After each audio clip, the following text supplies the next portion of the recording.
You could soon pay more at the grocery store, all because of a lack of insects. Honeybees, a specific species of butterfly, have been dying off, and they're an important part of crop production. 7 Action News reporter Matt Smith live in Dearborn with us this morning, where wildlife experts are preparing to bring in nearly 500,000 bees. Matt.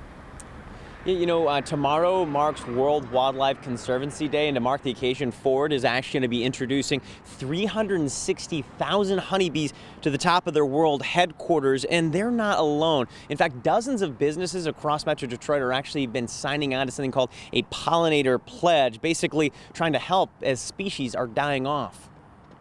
So without these pollinators, we don't have cherries in Traverse City. We don't have blueberries along the lakeshore in, the western part of Michigan. So they're extremely vital.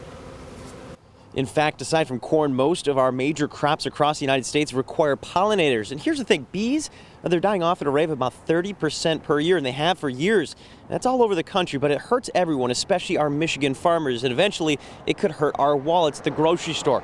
Experts debate why this is all happening. It ranges from diseases to pesticides. In fact, monarch butterflies, another pollinator, is in even worse shape right now, and those reasons similar, but maybe even more pressing, as the government has to decide in the next year whether they're going to put them on the endangered species list. And that's why groups like Ford, DTE, and others are now getting involved. Not the partners you always think of when you think conservation. Heck, the Motor City National Heritage Area, a group typically focused on our automotive history, is now focusing its energy on conservation work, organizing groups across our area to sign on to something called a pollinator pledge. We go from culture to natural resources, but those are all parts of the National Park Service. The pollinators create our food. A third of our food are dependent upon pollinators, and so it's important to protect them.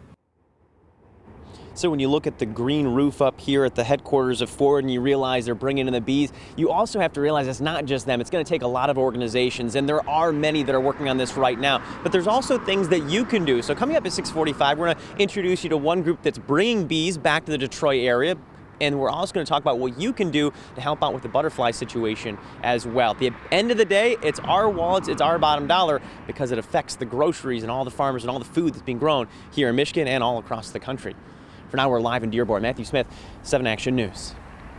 Thank you very much. Yeah, and we don't think about, when there's a bee nearby, we kind of treat it like a pest.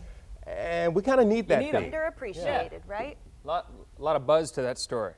A lot of buzz. Really? I'll be here all He night. went there. He went there. Yeah, there you go. Check out I Bee didn't Movie. even expect it, sorry. I said check out Bee Movie. That's a good one, yeah. Yeah, and